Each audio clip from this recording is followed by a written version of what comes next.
Welcome, everybody, to another episode of Lost in Conversation. We're going to talk about Dave's favorite Super Bowl. Yes. Which would be?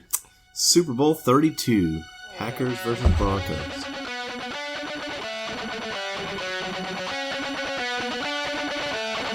Lost in Conversation. Lost in Conversation. Lost in Conversation.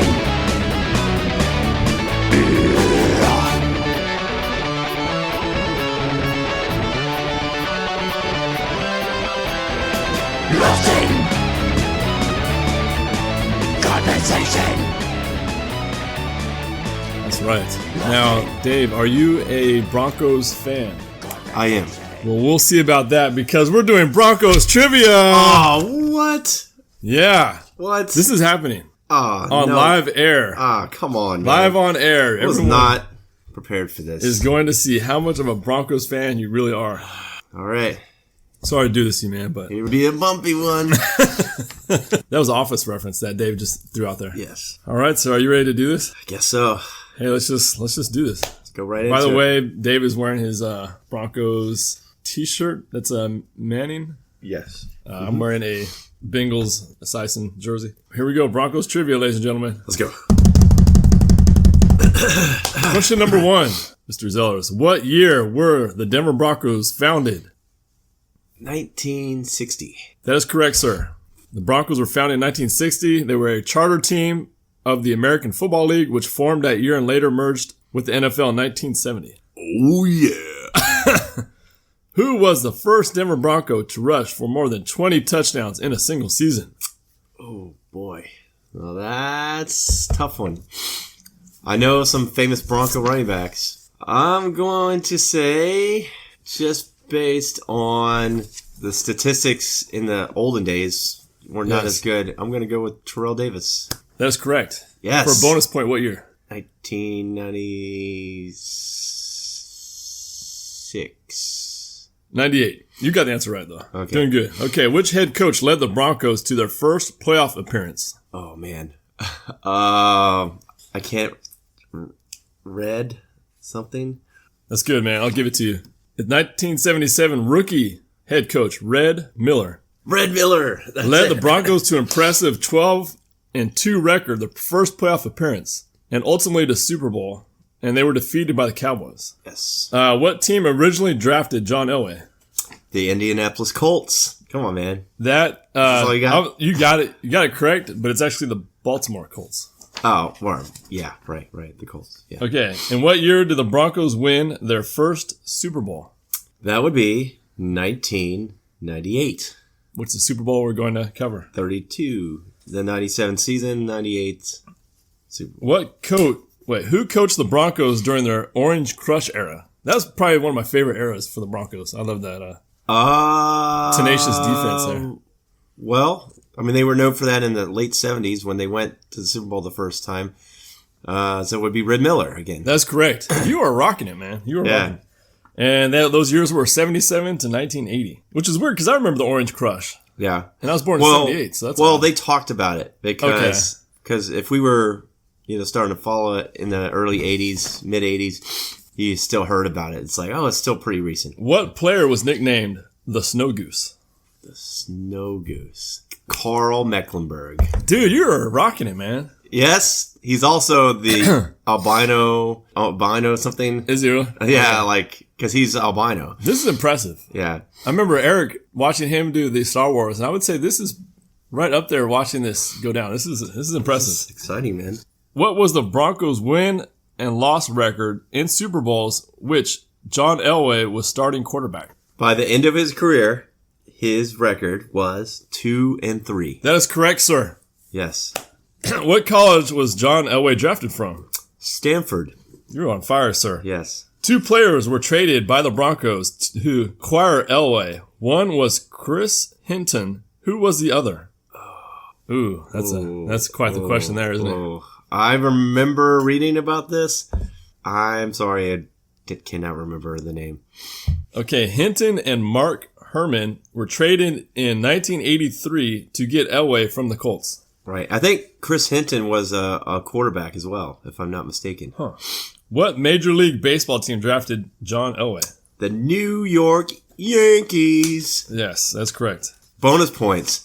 He briefly played for the Oneta Yankees, which is their Like a farm team? Farm Yeah. team. Okay. Yes. What position? I'm going to say he was Who knows, huh? right Okay. field. I don't know. Name the first Bronco pass rusher to sack the opposing quarterback over 90 times. Von Miller. Simon Fletcher Really? from 1985 to 95. Oh, wow, yeah. In the legendary interview between Ron Burgundy and Peyton Manning, Ron Burgundy tells Peyton Manning, "You have been a great QB with a lot of success, but how did you do it without what?" How did you do it without what? Oh, man. I've seen this bit a few times. Yes, it was a very legendary, very, very famous interview. Oh, I know. Without a mustache. Yes, that is correct, sir. That's probably the most important question of all. Yeah, it is. What were the original team colors of the Broncos? Orange, white, and blue. This, from what I researched, said brown, white, mustard. They originally wore brown helmets and pants, white mustard colored jerseys, and vertical striped socks. Yuck. Yeah. Those are weird outfits. They didn't have much of a fashion sense back No. then. What college was Terrell Davis drafted from? Terrell Davis was from Auburn. Georgia. Georgia. Oh, it's close. I knew it was. Who was the Broncos quarterback from 98 to 2002? That would be. Is it just one guy? Yeah, Okay. That would be Brian Greasy. that's correct, sir. Okay. Yep. Who else you got? I'm a linebacker who was drafted by the Broncos with their first round pick in 1974 out of Ohio State. I played from 74 to 83. I was a 7-time Pro Bowler. In 1983, I became the Broncos' leading tackler with over 2,000 tackles to my credit. Who am I? Tom Jackson, number 57. Is that your final answer? Yes. The correct answer is Randy Gardishar. Randy yeah. Gardishar? Is that how you say it? Gardish. Yeah. Yeah. Although okay. not known for his speed, Gardishar set Denver record for the longest interception return of a touchdown. That was a 93-yarder versus Cleveland in 1980. I don't know. I was just thinking Tom Jackson the whole way. I forgot about him. How tall is Ed McCaffrey? I'm going to say 6'5". 6'4". I'm going to give that one to you. Okay. How many have you missed so far? Maybe like 3. Tally at the end here for fun. Okay. Davis, Cowboys, Colts. You got that one. Missed the one with the 2 guys that he traded. Okay, yeah. I missed the Tom Jackson one. Let's see, what else? Other one you missed? Oh, the Georgia one? Yeah. Those are 3 legitimate misses there. Did you get the Simon Fletcher one? No. No. You got the Ron Burgundy one. That good on. So good I on missed you for that. 4 out of how many so far? Out of 1, 2, 3, 4. Out of 21. How large is Peyton Manning's forehead, and what superpower does it give him? Oh, come on. This is not a real question, man. This is extremely real, sir. I don't know how you measure that, but it gives him the intelligence to dissect defenses. That's a half right. I'm gonna give it to you. It gives him the power to read defenses and also the power of flight. Oh, this is another Ron Burgundy question. Who was head coach of the Broncos when they claimed the AFC Championship title in 86, 87, and 89? Dan Reeves, who That's played correct, for the sir. Cowboys. He was a running back for the Cowboys in their heyday. He coached the Broncos from 81-92, unable to lead the team to a Super Bowl. The Denver Broncos have had exceptional safety. Who was the first to achieve a team record of 44 career interceptions? Dennis Smith. I'm going to go Dennis Smith. That's your final answer? Yeah. It's Steve Foley Steve Foley. from 76 to Oh, wow. 86. Wow. All right, we have 5 more, sir. Okay. You are on a roll. You are on a roll. Doing all right. What college did Bill Romanowski attend, and what years did he play for the Broncos? I'm going to go with Nebraska. And Stanford. He attended. He played for the Broncos from, I'm going to say 95 to 2000. You're very close. He went to Boston College. He played for the Broncos from 95 to 2001. Wow. Okay. This linebacker played for the Broncos 1983 to 94 at the University of Minnesota, 12th round pick in the 1983 draft. Career was over 94. He was the second most sacks in team history. He went to 6 Pro Bowls. Who is he? Carl Mecklenburg. That's correct, sir. Yes. That's impressive, huh? Yeah. All right. 12th round draft pick. I know, man. Insane. Yeah, he was really good for a 12th round back draft pick. Oh my gosh. Okay. He made history kicking a 63-yard field goal against the Jaguars in 1998, which tied Tom Dempsey's record. J.C. Nealon. That's correct, sir. Which Denver quarterback set a team record throwing 490 passing yards in a single game? What? How many yards? 499. Let's see. It wasn't Elway. He didn't. I don't think he ever threw for that much. Do you need more, like maybe another clue on that one? Yeah, if you want to, sure. It happened on Halloween. If I give you the year, that'd be way too obvious. So I won't give you the year. Okay. I'm going to go with Peyton. That would be Jake Plummer. Ah. He did it in 2004 on Halloween, and they still lost the game to Atlanta 41-28. That's crazy, right? Wow. Yeah, a lot of times you get those big yardage games and you still lose because you're I think once you're behind, then you really start airing it out. Yeah. And he was underrated, man. Very. He should have stayed on the the Broncos. Broncos. Upset about him being benched for color, man. And pretty much retiring because of it. That was really stupid. It's really stupid, yeah. Who was the first Broncos running back to win Rookie of the Year? I'm going to go with Floyd Little. The correct answer is Bobby Humphrey. Oh, yeah. When I think of Bobby Humphrey, I always think of Techno Super Bowl. Yeah. Because I always remember him on that game. Yeah. He was really good. He was good. I was thinking Floyd Little just because he was their first really awesome running back they ever had. Now, this is the 32. In 1998. And I will go over the Packers team leading up to this Super Bowl. So the Packers entered Super Bowl 32 as a 11.5 point favorite. The point spread was determined by the Packers' victory in the previous Super Bowl and also the AFC string of 13 consecutive Super Bowl losses. That's insane.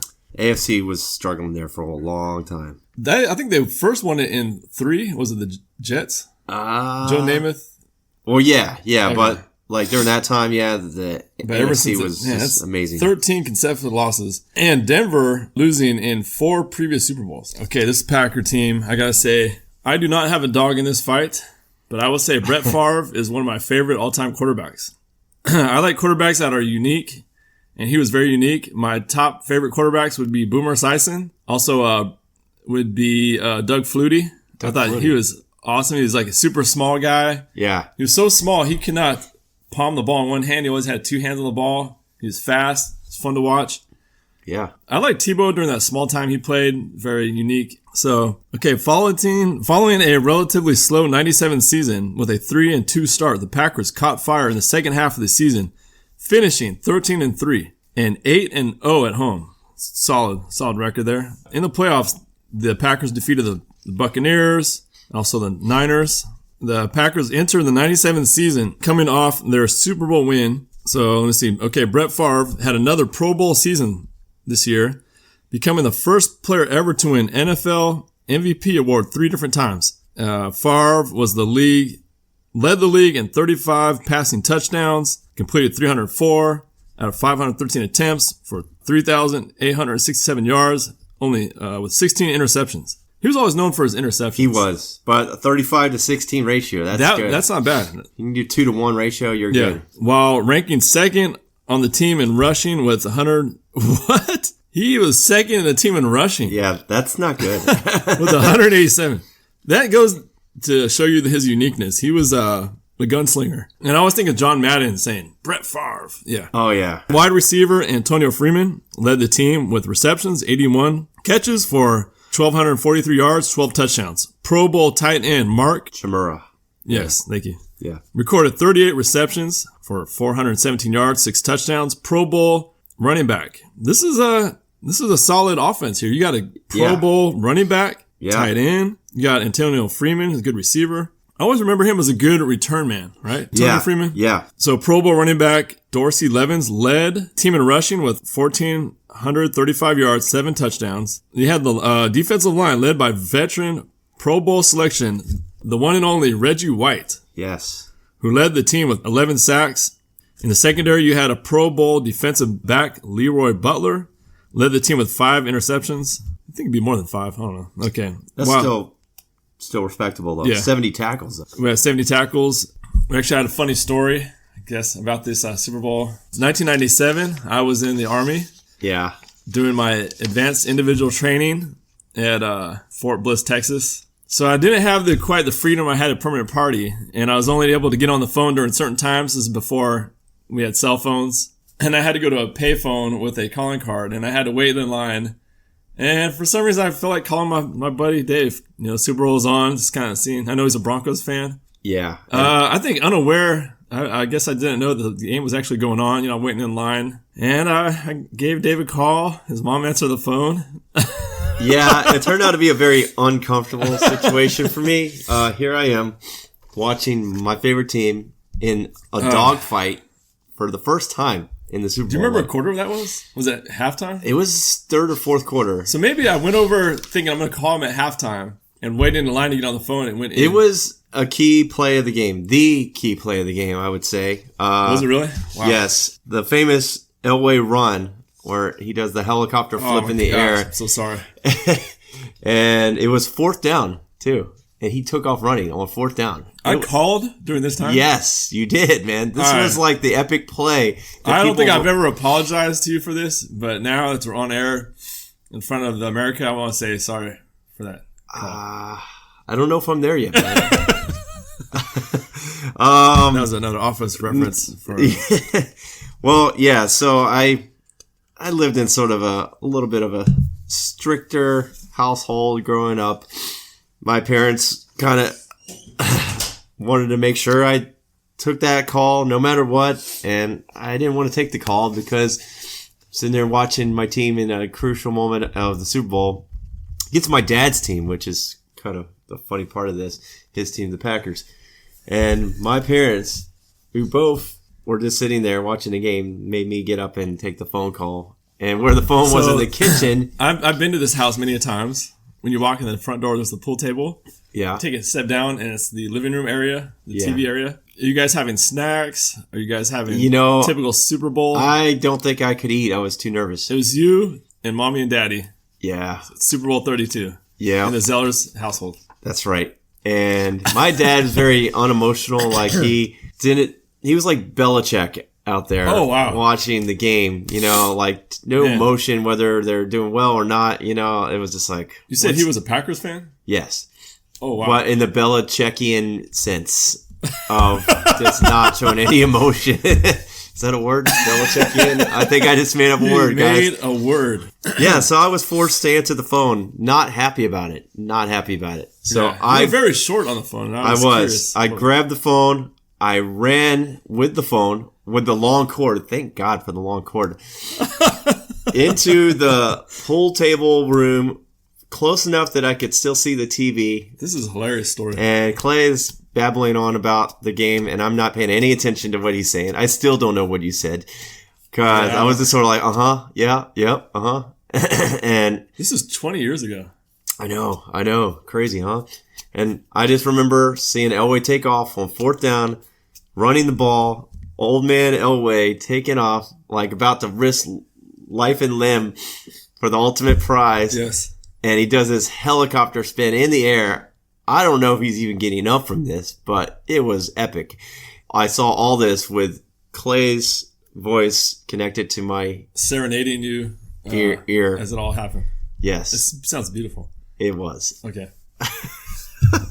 All right, so on to the game now. So we're going to talk about the Broncos and what they were all about during the 97 season. The year before, the Broncos lost in disappointing fashion to the Jacksonville Jaguars. I remember this game. They were the number 1 seed playing against the Jacksonville Jaguars. Nobody was giving Jacksonville a chance, and Jacksonville brought it. Mark Brunell brought it, and they upset the Broncos in the first round. And that was it. I was like, man, what a waste of a season. Here it is, John Elway. He's been to the Super Bowl 3 times already. This could be his last chance, is what people are starting to think. He's 37 years old. He's starting to show the wear and tear, but they're in there. They made the playoffs as a wild card, beat the Jaguars, got some redemption there, knocked off the Chiefs, and then took it to the Steelers for the 97 championship game. They got off to a good start in the year, 6 games, no losses. It started out. I can't believe they got in by a wild card. I know, right? Didn't they have a good record?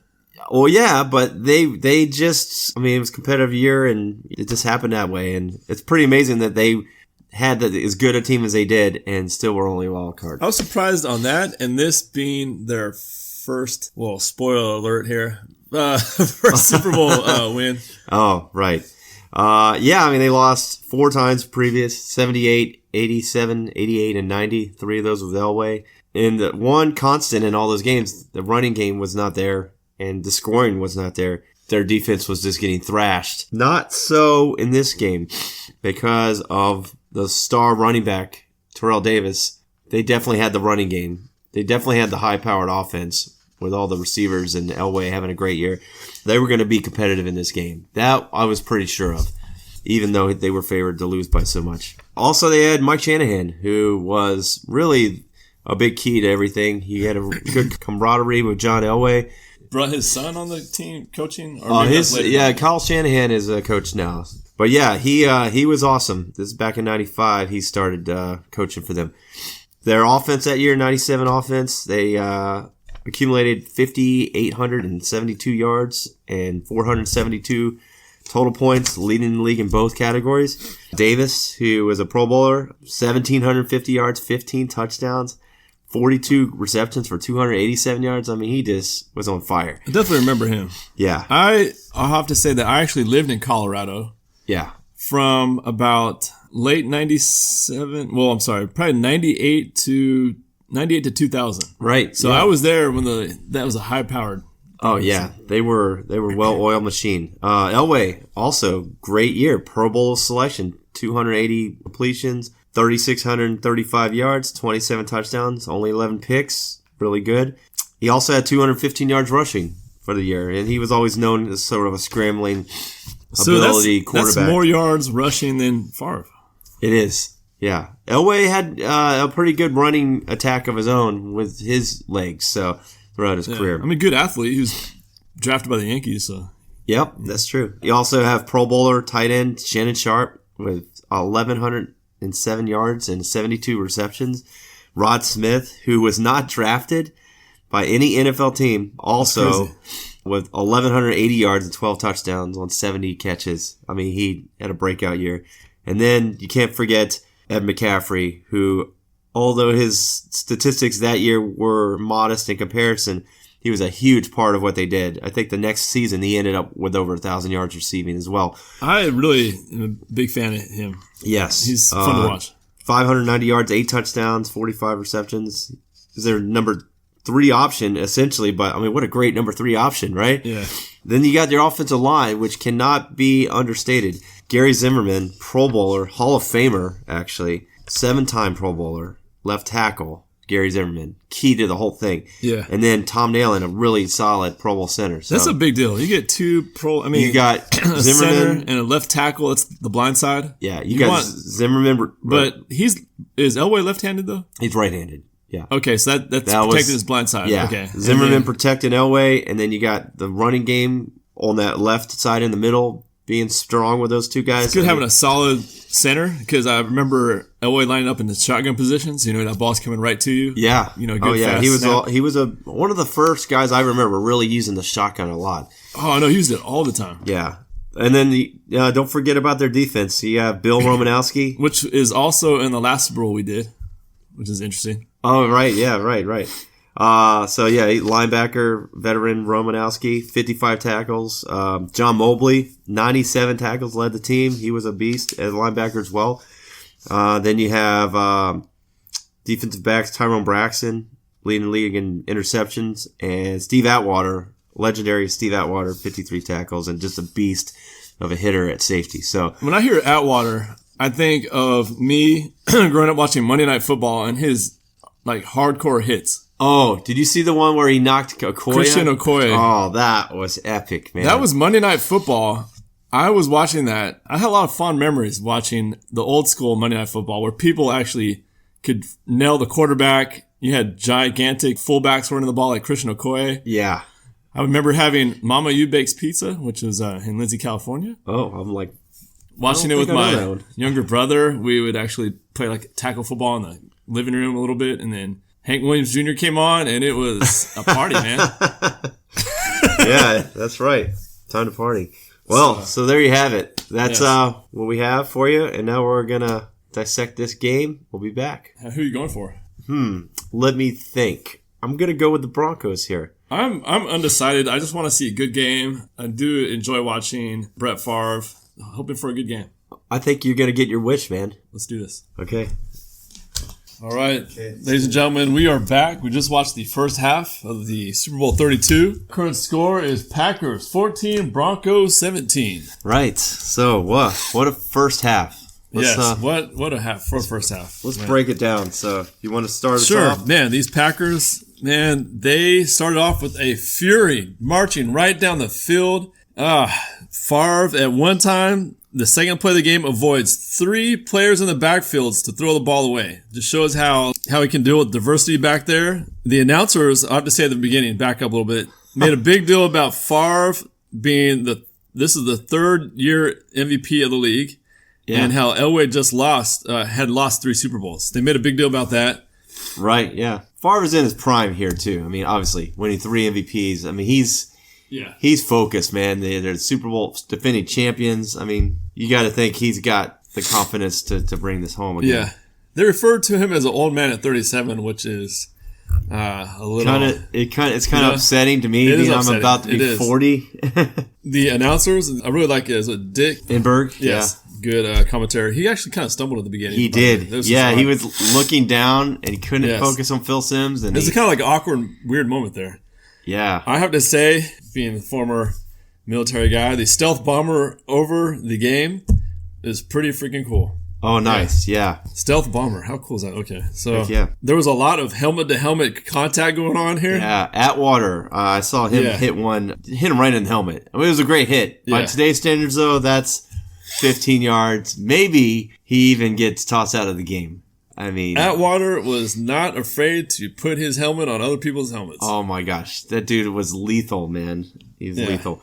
So Packers start off with a fury, score a touchdown. Packers look awesome. I wrote down not just passing, running and passing. Freeman seemed to be go-to guy as far as receiving there at the beginning. Yeah, they really weren't targeting anyone else, and then Levens was tearing it up on the ground. So I mean, it was just unstoppable to start the game. Looked like the Broncos were about to experience another Super Bowl like Super Bowls past. So I was getting a little worried there. They were firing on all cylinders. I have a note here that I thought it was an interesting fact. This is the Broncos had a very light offensive line. Yeah, the lightest in the league, 289-pound average to the largest for the Packers defensive line in the league, which, you would think that'd make a big difference, but the Broncos had 2 Pro Bowlers on their offensive line, Gary Zimmerman, left tackle, and Tom Nalen, the center. So, I mean, they still had some talent there, definitely. And they definitely, it seemed like at times Elway had a lot of time. He did have some time. The coverage was pretty good, though, I got to say.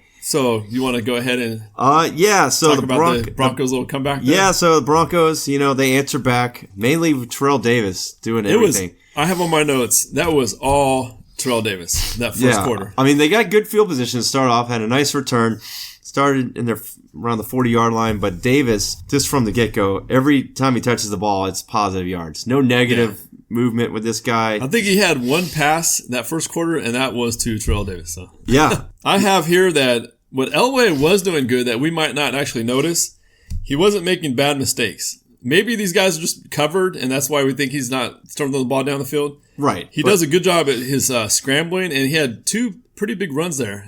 He ran it down to the 2-yard line. Head first. Yeah. He's when your quarterback's running head first, he wants it bad. So there is no tomorrow for this guy. Yeah, right. Like Rocky 3, there is no tomorrow. So then eventually it ends up being TD, Terrell Davis, with the touchdown run.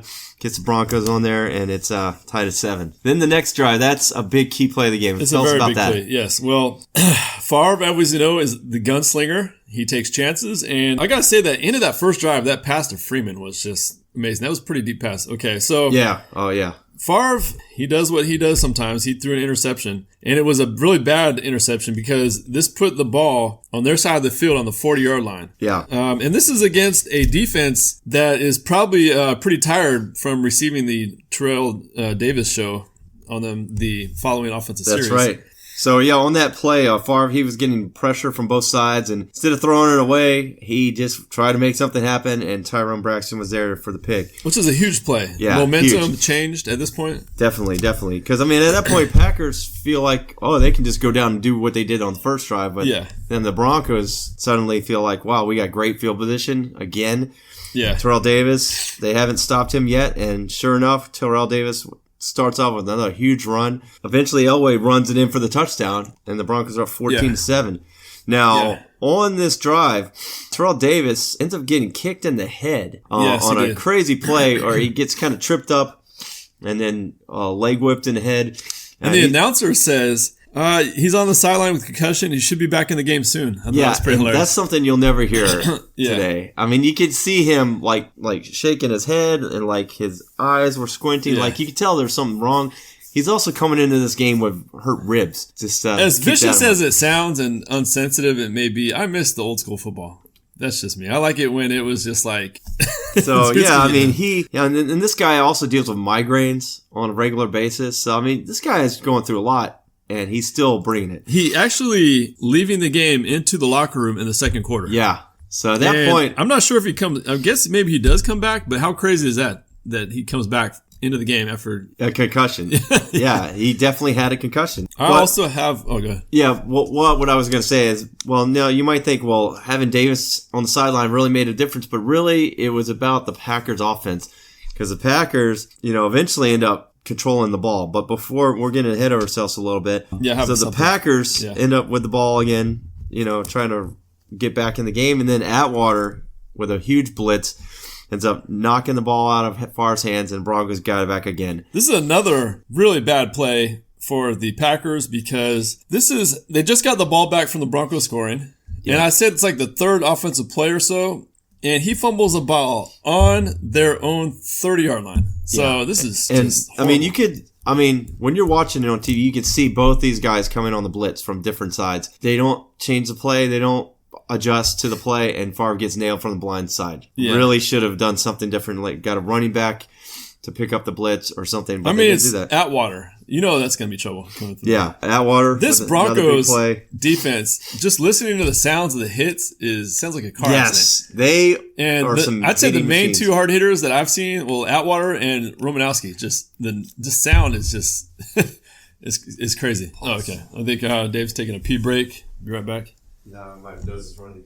Oh, Okay, go ahead. it does feel organic. That's a conversation for another time. So let me see. Yeah, huge, horrible play for the Packers. Go ahead. Oh yeah, and so Broncos take advantage again. Jason Elam with a 50-yard field goal. 50-yarder. Again, he's a solid kicker. He's got the legs, so 50-yarders is nothing special for this guy, but 50-yarder nonetheless. 17-7 now. Broncos are up. Brett Favre, the look on his face has changed. He looks like a soldier about to go into combat. He does. Very serious. Player who really steps up at this moment is Packers tight end. I'm trying to pronounce his last name. Chimura?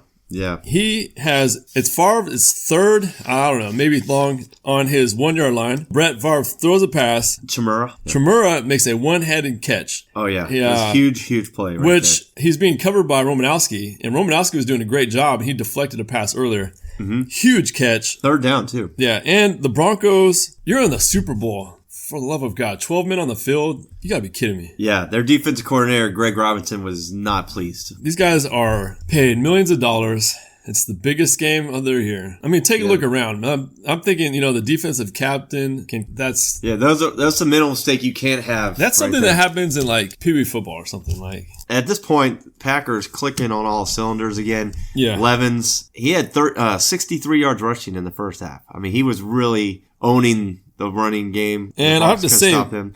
watching the game, we couldn't have enjoyed the game any better if it wasn't for Randy Cross and his updates throughout the game. Yes, thank you, Randy. Which was odd. It was. If you haven't seen it, how would you describe it? It's basically him in his own studio by himself. Yeah. With these totally unnecessary, like, old school computer, like, playbook style. Yeah, it was very weird. And the fact that he was in the studio by himself on Super Bowl Sunday is sort of sad to me. I never thought about that. Yeah, poor guy. Yeah. I don't feel that sorry for him, though. He played for the 49ers. They won a few. So, yeah, that was a weird part of the Super Bowl there. Packers just rolling. They end up going 95 yards on 17 plays in over 7 minutes. Even with Terrell Davis on the sideline, it didn't really matter because he wasn't going to be in the game anyway. Brett Favre, really doing it. He's taking some chances. There was a couple close calls there where it's like, man, that guy looked covered. But he's throwing that ball on a frozen rope. What a strong freaking throw this guy has. Yeah, he looks like, and he's compared to John Elway a lot as far as like his arm strength and stuff. Elway, it reminds you of watching Elway early in his career, just throwing, gunslinging the ball down the field, super hard bullet passes all the time, and that's pretty much what Favre was doing. Once again, Packers tight end. Chimura. Huge touchdown catch. He got to that corner of the end zone. Favre, good placement on the ball by Favre, and also good on the tight ends. Yeah, and he had stumbled for a second before that, and then the defensive back, Braxton, actually misjudged the play and was too far away from the receiver to actually make a good play on it. So, great job by the Packers there. And then, so they go in the half, down 17-14, but you feel like they're kind of back in control of this game, especially with Davis' status unknown at this point. You got to feel good if you're a Packers fan. Yeah, I feel like Elway is really playing super conservative, super safe. Yeah, almost too much. I'm waiting for him to really open up out there. I mean, they're dependent on Davis a lot, which is reasonable. Yeah. Because he's the key to their offense. They're not getting their all-star receivers involved enough. I mean, you got Shannon Sharp out there, Rod Smith, Ed McCaffrey. I don't think they've hit McCaffrey or Smith one time. Sharp maybe once or twice, but really not doing anything in the passing game. Imagine, ladies and gentlemen, Dave Zellers, his father, being a Packers fan, Dave being a Broncos fan in their house in Gloucester, Virginia. What will happen next? We're about to find out. Yeah. We just watched a very incredibly insane hit, and we decided to see let the audience hear this impact. It was really nuts. Get ready for this. Basically, it looks like the two defensive backs collided with the Packers receiver, and everybody is out cold at the moment. Yeah, Steve Atwater just killed somebody, I think. At least that's how Paul McGuire explains it. All right, here we go.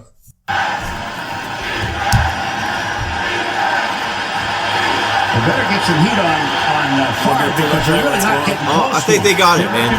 So Favre goes back to pass. 3rd and 6, goes downfield. There we go. What a crushing tackle at the 10. Robert Brooks running into Steve Atwater. Let's hope they all get up.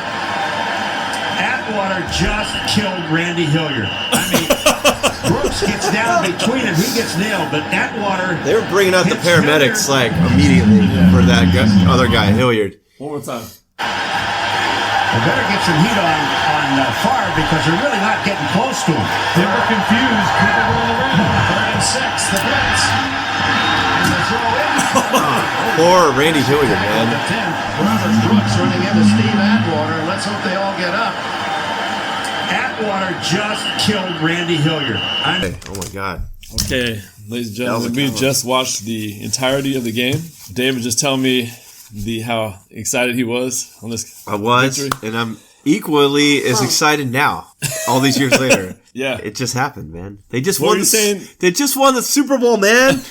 excited as you were, Duke game in the. Well, I was getting ready to say, this is the first time any of my teams has won a title, but I take that back. Oh, okay. The Duke Blue Devils, college basketball team, won their first national championship in '91.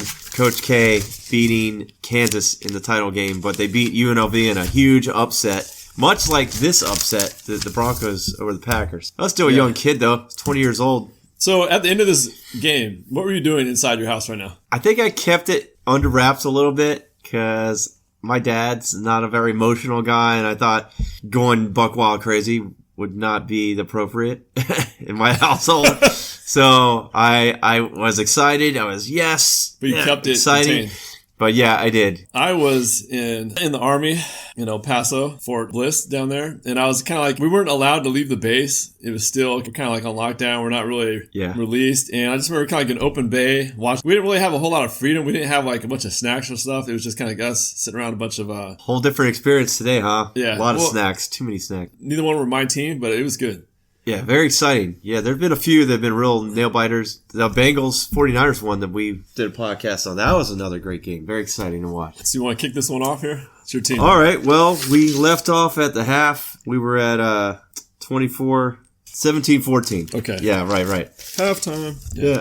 Terrell Davis. Oh, go ahead. Oh, okay, so we were joking about how... This can never happen nowadays. Clay was having a little trouble with Mark Chimera's name. Oh, yeah. And then right on cue, Phil Sims is struggling with Mark Chimera's name. It made me feel not alone. Yeah. Thanks, Phil. Yeah, anyway, so Terrell Davis. The big story, Terrell Davis, well, like we talked about, left the game into the tunnel in the second quarter. He had 0 yards rushing. Suffering from, first they start saying it's concussion, then they start saying migraines. He was kicked in the head. Yeah, we know that much. We know he suffered from migraines pretty regularly and played through it in games and had to sit out parts of games and still was able to do what he did. But point is, he was playing hurt. Concussion, migraine, whatever, ribs, sore ribs, and he was still He's in the game. point. Right off the First bat. play, man. Go ahead. And right away, he fumbles. Yeah. Big time fumble there. And he looked sluggish on that run. Probably the worst he's looked. It was good on the defensive guy's part. They just kind of pull it away, and then immediately Green Bay's in business. No one has scored at this point. And then I have a WTF moment when Atwater misses, which looks pretty much like someone who's returning a punt.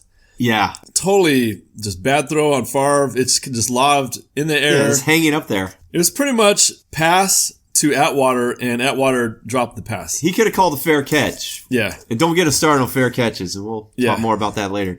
I see these big linebackers like Ronnie Lott, Atwater, these guys almost like a linebacker type than a defensive back. They have huge padding on. These guys are missiles out there. They're ready to hit. Tough. They're built to destroy what they make contact with. Yes. These guys are basically just linebackers out in the secondary. They don't have the greatest hands, as we just seen. Atwater missed that. Yeah, easy interception. Easy interception. But these guys, they're coming, and they're coming hard. God help the guy who catches a pass in front of Atwater. Oh, God, yeah. He will pay dearly. Yeah. He will pay dearly. Anyway, so he misses this easy pick, and this huge play. And Broncos, again, another goof for them happens. Offsides they jump off sides on the field goal. On the field goal. It's a first down for the Packers. I was like, okay, they just scored 3 points. It's a tie game at this point. I almost thought, okay, do you just take that? But now I realize, okay, it's first down. They're on about the 20-yard line. You accept that. Try for the touchdown. I mean, you're close enough. You should be able to make that field goal.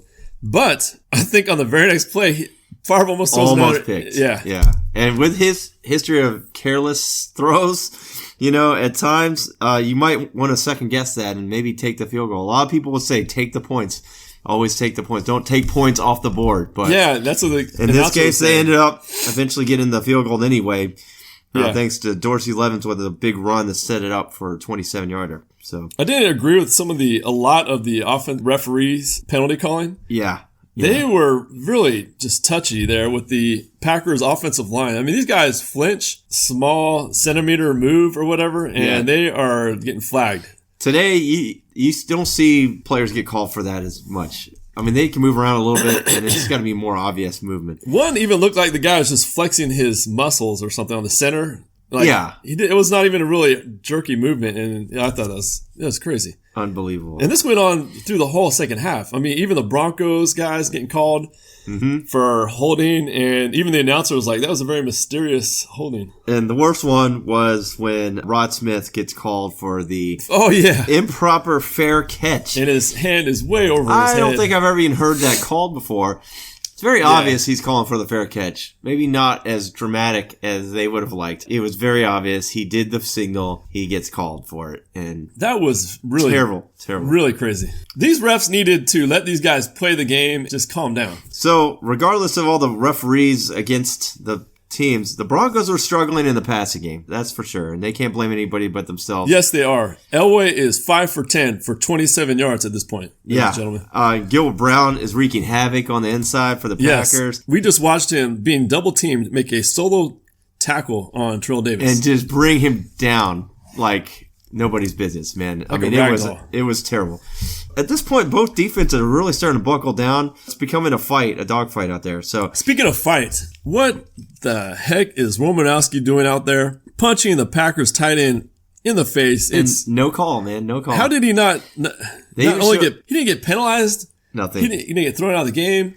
Typical Romanowski fashion, man. He's got in trouble for things like this before. How did nobody see this? I mean, they're playing it on replay. You hear the crowd reacting to it. Yeah. I mean, you flinch on the offensive line, and it's 15 yards, but I guess you can freaking throw a right cross on someone in the face mask. Yeah, no big deal. Yeah, the fact that he didn't retaliate probably saved Romanowski from getting the penalty. Yeah, I don't care who you are. Somebody punches you in the face. Yeah. That's fair game, man. Yeah, definitely. That was a cheap shot. All the good things Romanowski brings, that's one thing that can hurt you with him. Anyway, so Broncos, again, another 4th down, another penalty. 4th and 4 gives the Packers the ball back on a punt. I mean, they're just giving too many second chances here. You can't give Brett Favre these many chances. Yeah, and at this time, I would say, interesting moment, the all-pro special teamer for the Packers. Journey? Yeah. I think. He is out on the field getting into these fights with guys.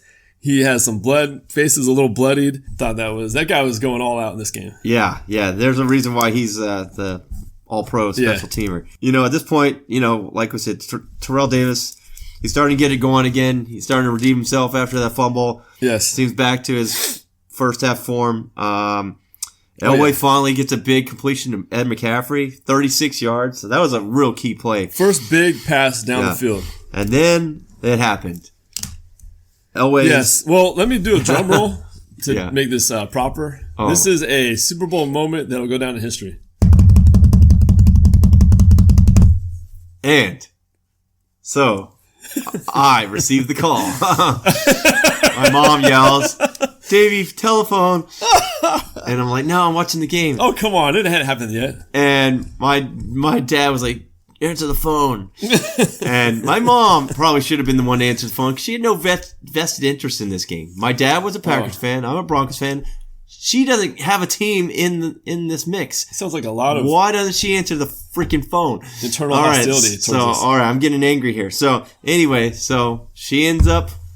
I thought we were going to talk about the play, but there's it's all part of it, man. Okay. So, anyway, while this is going on in my house, this reminds me of, like, when that one game was interrupted for the Heidi cartoon, and they're like, while Heidi was traveling through the meadow, that actually happened. Ken Stabler was hitting receivers over the middle. That is hilarious. Yeah, really? Yeah, the Heidi game, they interrupted the Raiders Dolphins playoff game. And the cartoon just came on right in the middle of the game. Yeah, they cut over to this show Heidi.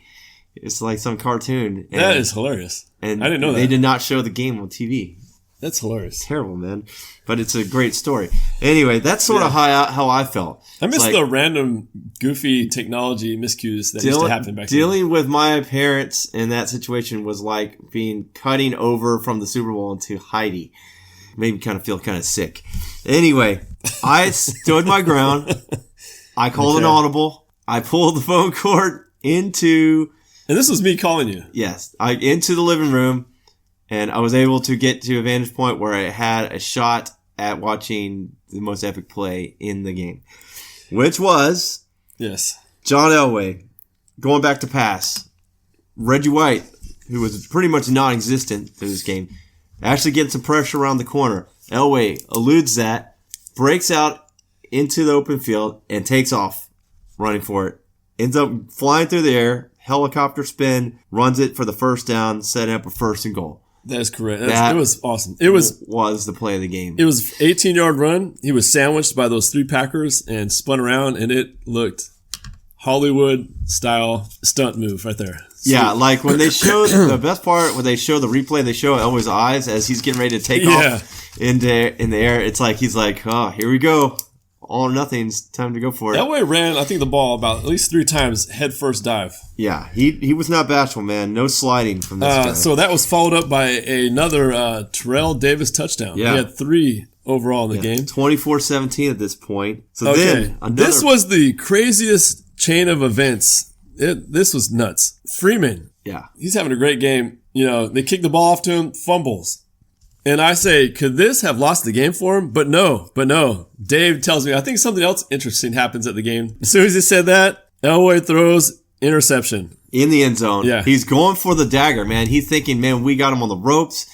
Yeah. We're going to go for it. They're not expecting us to go deep because we've been running it all game. And it was a decent throw, but a greater defensive play by Eugene Robinson for the pick. Bam. Just like that. That's the end of the third quarter. Packers had it back. And that was the craziest ending to a quarter that I've ever seen. So now we're in the fourth quarter. I believe it is a tie ball game at this point? Oh, not yet. No? No. After that interception. It's not tied till the last 5. Okay, so, okay. So Favre ends up hitting Freeman on a big gainer and then eventually hits him again for another touchdown. Freeman, again, having a great game. Favre is looking amazing. Passing down the field, looking unstoppable at this point. Yeah. He is nailing guys. An 85-yard drive for the touchdown. Yeah. Atwater is nailing these guys, so when they're catching, he's making them pay. Yeah. But they're still holding on to this ball. Yeah, we're tied at 24 at this point. Atwater, actually, after it's tied at 24, Packers got it again, and they're on the move, and Atwater with a key pass defense knocks the ball away on a third down. So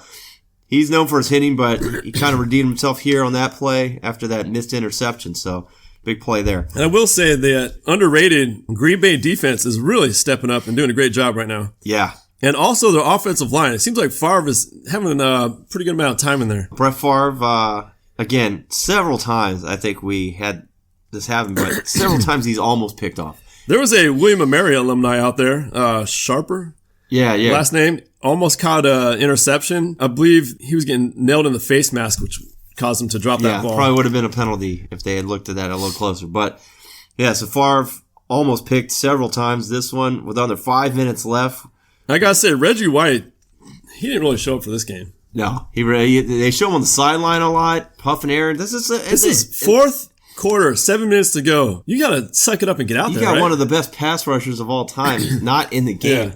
Yeah. Again, that was crazy. Again, they're probably thinking, well, they're playing through Terrell Davis. If we don't win, if Denver's going to win, it's going to be Terrell Davis winning it. And so they probably didn't feel like he was going to do them a lot of good puffing air and trying to chase Davis around. Maybe if Elway was throwing a lot from behind, then he could get in there and get a sack. They made a big deal about Broncos' smaller line playing against the larger Packers defensive line. Over the time, I think this is where it pays off. The fourth quarter, stamina being an issue, the lighter guys for the Broncos are this time beating up the heavier, exhausted Packers. Yeah, Gilbert Brown especially. I mean, he's 345 pounds, folks.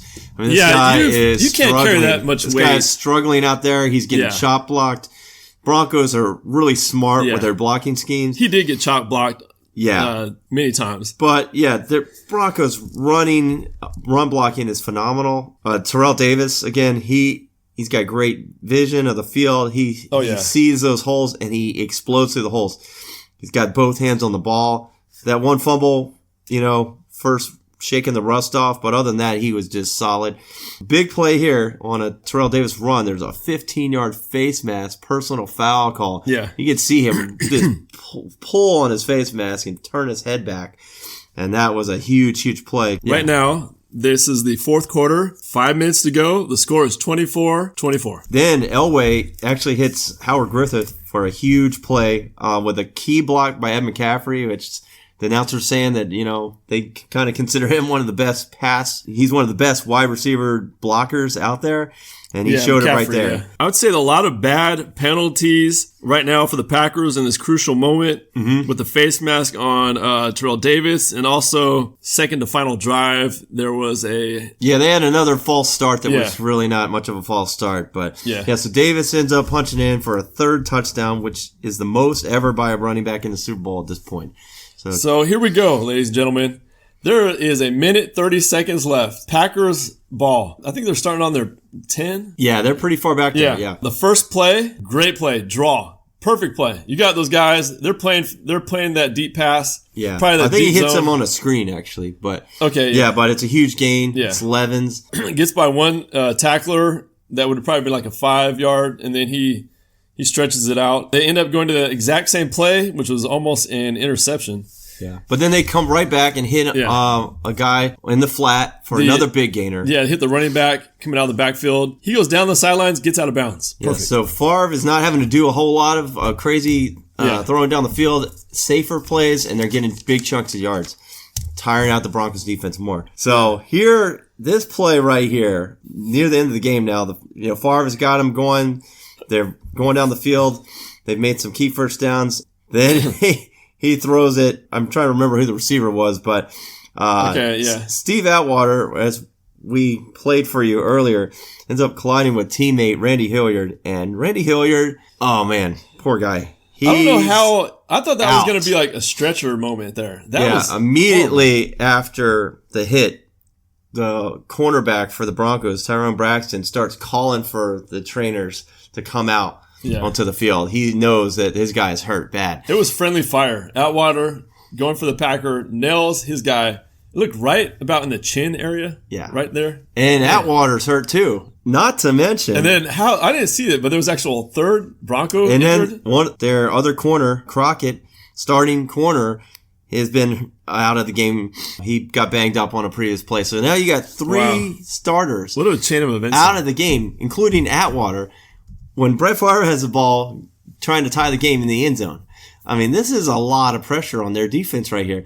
Yeah. They mentioned a couple guys they brought in I'd never heard of before. Luckily, it didn't get to that because the very next play. Well, this is, okay, ladies and gentlemen, this is the last play of the game. It's 4th down. Yeah. So the very next play, you're thinking Favre's going to attack these new secondary guys that just came in the game. Yeah. Instead, he throws a short pass over the middle. It was probably like maybe a 15-yard pass. I didn't really get that. Knocked away by John Mobley, who's been a big force for them on defense all year.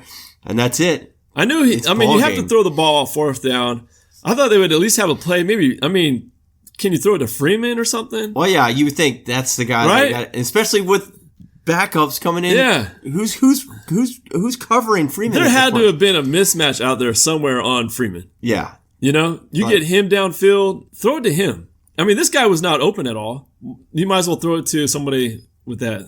Yeah. I just can't believe. He could have even bought some more time and waited for the defense to collapse and then Freeman to get open. They got charged a timeout with the Packer. Yeah, both teams did, actually. And that was pretty interesting. I don't know if that was their last timeout. I say you got to go to Freeman on that one, man. Yeah, they definitely got to rethink that play call. But so there you have it, folks. Super Bowl 32 in the books. The Broncos prevail. First Super Bowl win. 31-24. Dave was at home going crazy, but not too crazy because his dad was a Packers fan. So yeah. So I didn't want to rub it in. My dad didn't seem bothered either way, which is kind of funny to me. But I would have been disheartened. That was a really good Packers team. I thought if they had played like each other 10 different times, I could see it just being 50-50. Yeah.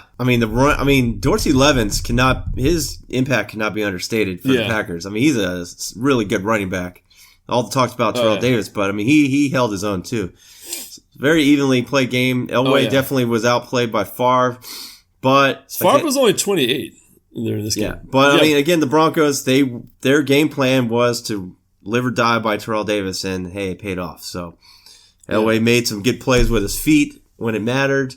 Didn't make a lot of mistakes, and there you have it. Super Bowl 32 in the books, folks. All right, this wraps up another episode of Lost Conversation. Thanks for listening. We'll see you. Be back soon. Good job, man.